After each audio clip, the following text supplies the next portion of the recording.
Fionn Mac Cumhaill le Debbie Jenkinson agus Charlie Krantz. Tamalín tréis de gáil mac mórna an leach cúil a bharú, rugach mac de cúil. Cynnig ban Cumhaill bre an linneamh fi rún, agus thug si an páiste láthach go teach a cárde, ban drí agus ban leach a bhí ina gcónaí istigh I lárna cuile. Tógadh í mo fáiste a dimpigh si ar na maná, tóg é, ábhfuil is do má libh féin é, agus ná hinis de aon duine cé hé féin. Ní bheadh sé sa bháilte lamsa, dá mécha is ag gáil mac mórna, go raibh mac ag cúil, bheadh sé ag iarra a bhac a bharú freisin. Thugraigh a cárde an leanamh a ochtó, mar gheall ar ga a chud grúige, thug siad Fionn mar ainm air. Bhí óga óntach ag Fionn. Buntach na múntóirí a bhí ina bhirt las bháthir. Bhuain lia céard na dríochta dó, agus haspáin lócar dó chun is trid. Bhíoch Fionn I gcónaí ag treanáil leis le a air. Fiú amháin nuair a bhí sé rómhór dó. Dinis na maná don faoine athair, agus garbh ag canara na féine é, an taram ab air a bhí an éireann. Beidh me sin mar cheanara orthu freisin lá éigean a dúirt an bócail. Chur na maná cóirla ar ion, can é seo a dhéanamh, mar go méoch a bheithe I méal. Chur siad cóirla ar freisin gan dul amach as an ghaol agus gan labhart le héan duine.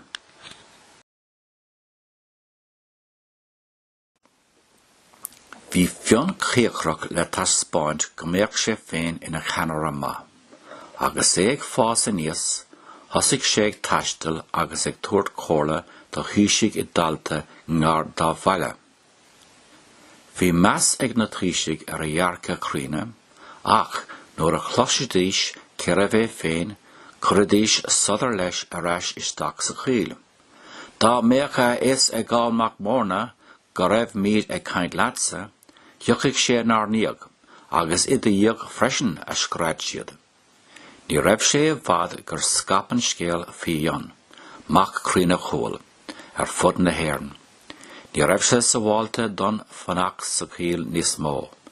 Dag sé sláán le na las faharacha le brón. Haistil Fionn sios ann na bóine agus díghfraigh sé den díghrabhach fanégas an bhéadach sé fanacht leis. Ní mórán a thaithin an smíanamh sin le fanégas ar dús. Ní raibh éon atíos ar an sean ile roimh gáil mac mórna. Ach duine é a bhí árasach de an á. Gheall Fionn go néanach seisin obair uilig an campa, fíoch, cócracht agus glanna. Lig fanégas dó fanacht agus bhuain sé don chun is léamh. Rainn sé a chuid leabhar agus a chuid dáanta leis an mócail. Lámháin chur Fionn ceist ar inégas agus iad ag iascracht. Cén fá nach bhfuil míad in ár gcónaí níos faide suas an ann. Áit ina bhfuil sé níos éasca éisc a aimsiú. Frahannig an sean ar a thula ag lonrú.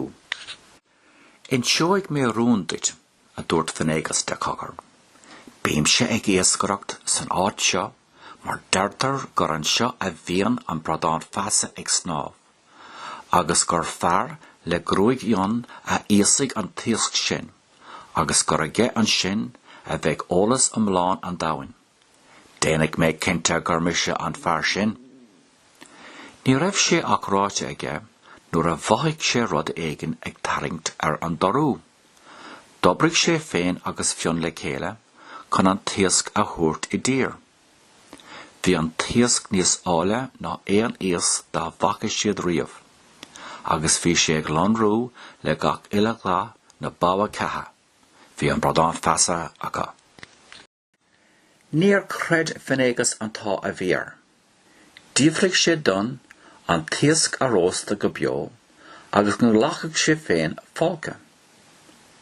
Rinne Fionn a chuid ibre go cuaramach, bhaigh sé gur a bheith seo an bhéile ba hábhachtaí a bheith áréiteach aige ina héal.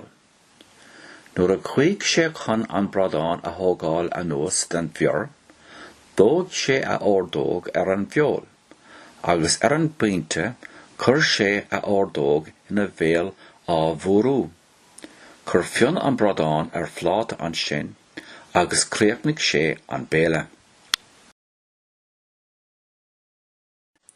Nuair a leag Fionn an bradán feasa os cór inéagas, chunig an fille go raibh athrú tagtha an bhar. Bhí linar nó ina thuaile. Tú éon chuid den éasc a díomhraigh finéagas. Níor é, a dúirt Fionn, ach dóg mé mar dóg ar. Tháinig manga gára éideann inéagas. Bhí is aige go raibh ólas an bhradán feasa feite ag Fionn inis. Is má go nárna a dúirt finéagas, mar is tú an fear Fionn ceart le féarna a thuairt don túir seo. D'tháirg finéagas áit le Fionn an sin, agus dúirt sé leis an téasc a ithe ina áit. Bhí an seanár inis ina scolára, agus cá sé an chuid eile den bhéle i chur ceistena ar Fionn go féhrach faoi gach éon ábhar a tháinig isteach ina intin. Ón lá sin amach ní raibh ar Fionn ach a ordóg a chur ina bhéal chun fáil a bheith aige ar an ólas olmhór a bhí aige. Phra sé gur ceart dó dul amach sa saol mar a theastaigh óig i gcónaí. Dág sé sláán ag finéagas agus theastail sé go tabhair baile na féine. Lá éasta na saona chruith Fionn an áit agus crug fáilte ribbe mar straunt sér ag tóiríocht dídne. I dníag an bhéle tháinig íomh grúma ar na léachra agus leabhar saidúr amháin amach. A nocht, tiúchaigh an beithíocht eilinn agus chuirigh sé néal oring lena chantan. An sin tiúchaigh lasar tine amach as a bhéal agus dófar gáisleán. Dúiseoidh míad amárach agus tosóidh míad ag tógáil ar Míle Buíochas. D'arigh Fionn agus chur sé féin in aithne. Is me sé Fionn Mac Cumhaill, agus tháinig mé chun sibh a thróú. Bhí gach duine ciúin. Lean Fionn ag Cainte. An nocht, cosnóigh mise tabhair ilig ar Allen. Cadail go sábh agus dúiseoidh sibh sláán sa bhailte. Thosaigh na fine ag cogarnáil, níor chreid si dé. Dúirt cuide cá go raibh siad i méal níos measa mar go néanach gáil mac mórna ón sí orthú tuisc gur thug siad díden don. Níor thug sé éon ard ar seo, agus chur sé a ordóg ina bhéal agus minic sé ar phlean. D'tháirg an Cainte chlórach gur sranna láidir, nuair a thosaigh ceol an bheithíg ag teacht isteach sa cheisleán. Ceannaigh Fionn slá a athair lena lecan. Ar an mbealach seo, nuair a corrach an ceol néalar, dúiseoidh fócht nó cróch é. Déalaigh sé leis sa dargadas chun an beithíoch a aimsiú. Ar an bainte a chur Allen a chléigeann siar chun an chéad lasar hinne a scíle amach as a bhéal, cá Fionn an clá. Cá sé go láidir is go tapigí agus ní raibh éon dolas ag an mbeithíoch. Dúisigh na fianna an óméad a stop ceol Allen. Lean an dúiseacht chuig siad amach as an gáisleán. Óntas orthú go raibh na bailí ina seasa fós agus go raibh an bheithíoch marmh. Tábhacht Fionn látharach mar canara orthú, agus lean an féasta ar aig ar feadh léhananta ina dhiaidh sin. An chéad rud a dógur Fionn ná gáil mac mórna a bharú. Níl méid chun fanach go dtiocfaidh sé in arníoch, nó go nonsóidh sé anam mohailach, a dúirt sé. Rachadh míad féin có fada leis. Fáirseáil na fianna taobh hir don, agus tar éis cúpla lá bhí arm gáil bhíh fórna scristacha agus bhí síocháin sa tír arís.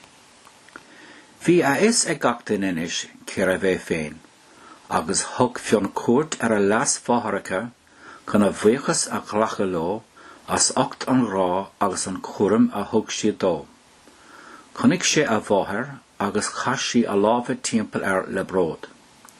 Hiúil Fionn sios le taobh abhainn na bóine, agus leag sé roinnt leabhar agus dáanta uig a chur díl finégas.